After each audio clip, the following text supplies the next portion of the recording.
Good day, everyone. We are the Group 2 and we are going to discuss the leading function in motivation. Before that, I'm going to introduce to you the members of this group. We have our group leader, Mr. Guzman. I, Mr. Dacuycuy, the secretary. Ms. Campo, our treasurer. And we have the workforces, Mr. Dumapis, Mr. De Guzman, and Mr. Calleja. This lesson discusses motivation in connection to leading functions of management, which includes characteristics and approaches or theories in motivation. In this lesson, we are going to discuss the topics in definition, three common characteristics of motivation, means form and theory, and greatest management principles in the world.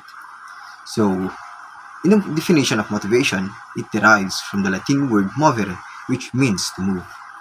It is the force that energizes, direct, and sustain personal efforts to work hard towards achieving performance goals and adequate ability and understanding of the jobs, such as person with highly productive. Good day, everyone. My name is Chelsy Guzman, and these are the three common characteristics of motivation. First, motivation is concerned with what activates human behavior. Yes, motivation is a psychological concept that refers to the forces or reasons that activate, direct, and sustain human behavior. Second, motivation is concerned with what directs this behavior towards a particular goal. Motivation is not only about activating human behavior, but also about directing that behavior towards a particular goal. It involves the process that determine the specific goals individuals choose to pursue and the actions they take to achieve those goals. And lastly, motivation is concerned with how this behavior is sustained. Motivation is not only about activating and directing behavior towards a particular goal, but also about how the behavior is sustained over time. Sustaining motivation involves the process and strategies that individuals use to maintain their efforts and persistence towards achieving their goals. So motivation can be analyzed using the following causative sequence. Needs. Needs are the caused by deficiencies which can be either physical or psychological. Next, drives or motives. A motive is a stimulus that leads to an action to satisfy the need. In other words, motives produce an actions. Next, achievement of goals. Achievement of goals satisfies the need and reduces the motive.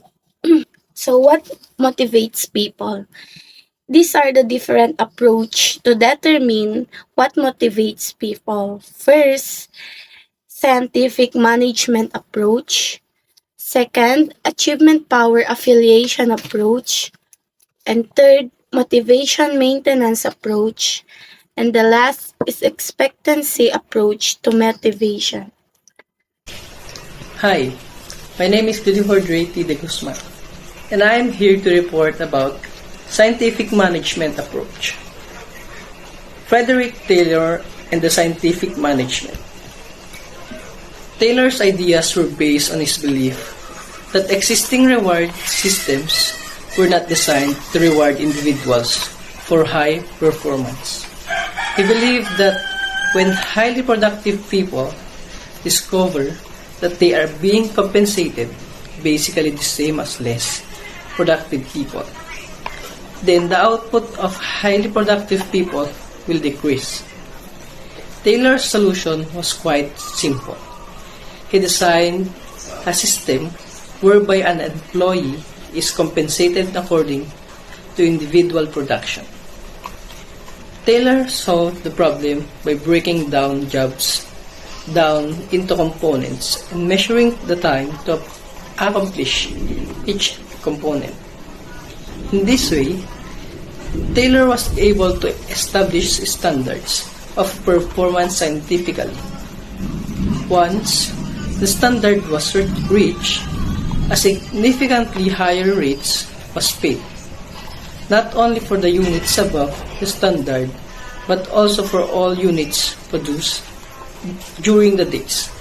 Thus, under Taylor's system, employees could in many cases significantly increase their pay by producing above the standard.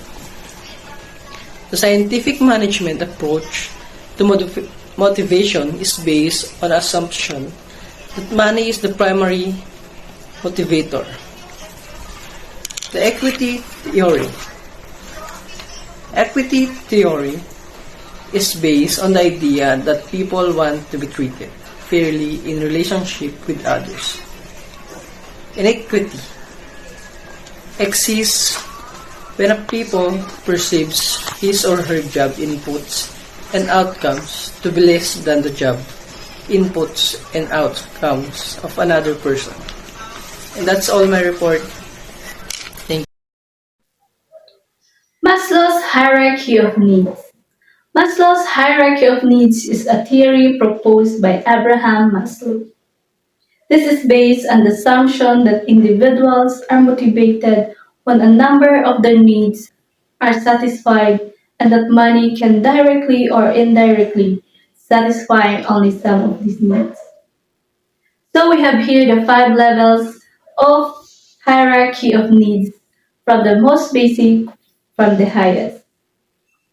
At the base, we have the physiological needs.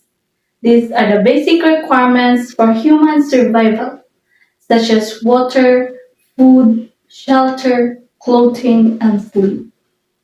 Next is the safety needs. Once the physiological needs are met, people seek safety and security.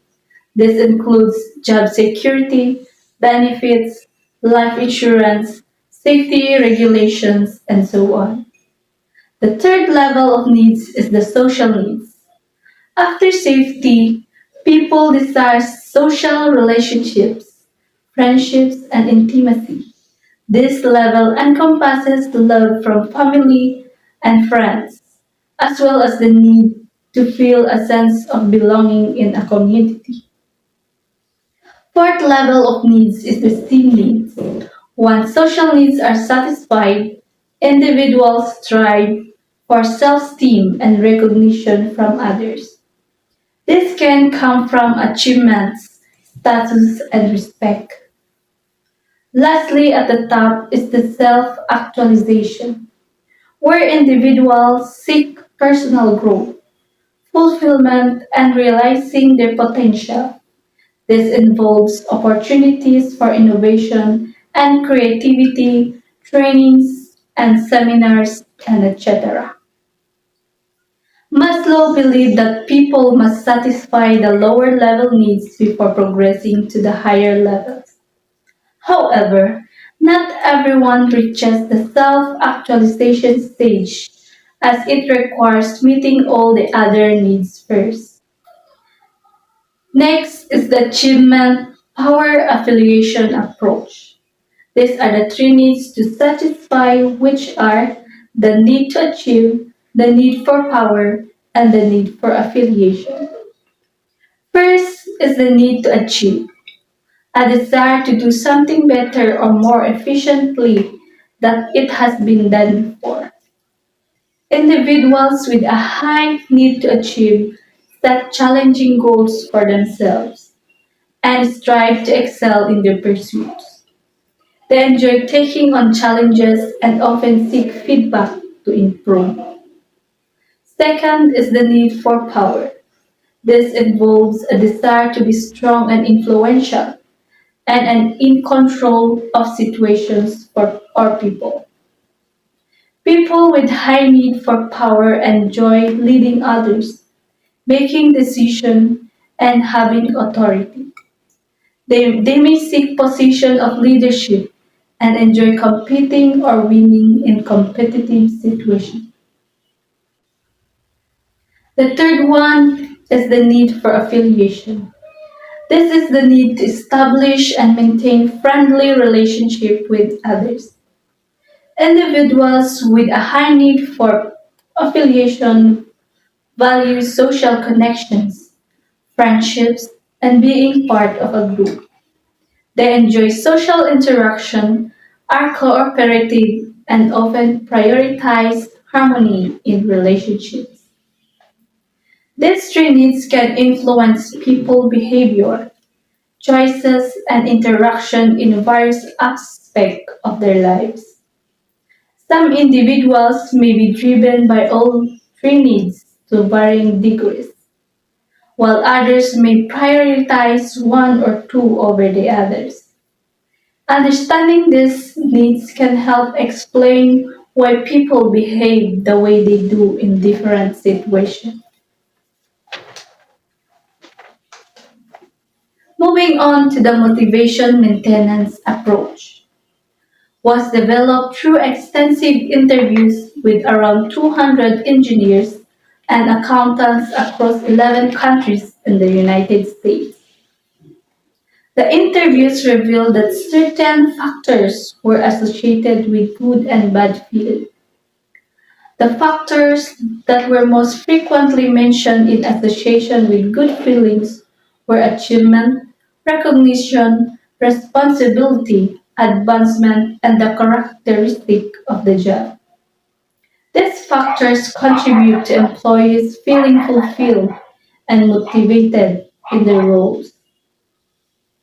On the other hand, the factors that were most frequently mentioned in association with bad feelings were interpersonal relationship with supervisors, peers, and subordinates, technical aspects of supervision, company policies and administration, job securities, working conditions, salary, and aspects of their personal lives that were affected by work situation.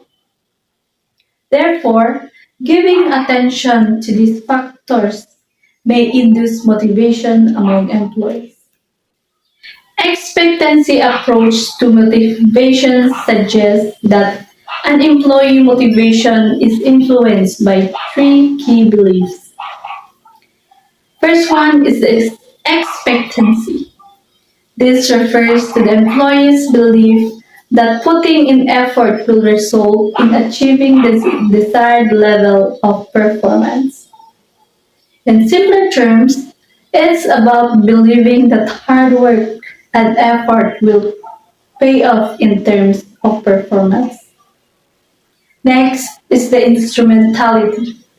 This refers to the employee's beliefs that attaining the desired level of performance will lead to certain outcomes. This is about linking performance to tangible rewards or consequences like promotions, bonuses, or recognition. Lastly is the balance. This refers to how much the employee values the outcome or rewards. It's about determining the importance of desirability of rewards that come from achieving the desired performance level. In conclusion, by focusing on and understanding these three beliefs, expectancy, instrumentality, and balance, organization can better understand what motivates their employees. Addressing these beliefs can help in designing motivational strategies that align with employees' expectations and values, thereby enhancing their motivation and engagement. So let's proceed to reinforcement theory. So what is reinforcement theory? Reinforcement theory is a psychological principle suggesting that behaviors are shaped by their consequences, and that individual behaviors can be changed through reinforcement, punishment, and extinction. So there are four different types of reinforcement theory. The first one is the positive reinforcement. Involves providing positive consequences as a result of desired behavior. The second one is the avoidance. also called negative reinforcement, involves giving a person the opportunity to avoid a negative consequence by exhibiting a desired behavior. The third one is the extinction. Involves providing no positive consequences or removing previously provided positive consequences as a result of undesirable behavior. And the last one is the punishment. Involves providing negative consequences as a result of undesired behavior. So, there are two types of consequences of behavior: the positive or negative reinforcement. Same behavior likely to be repeated. And the second one is the punishment or extinction. Same behavior less likely to be repeated.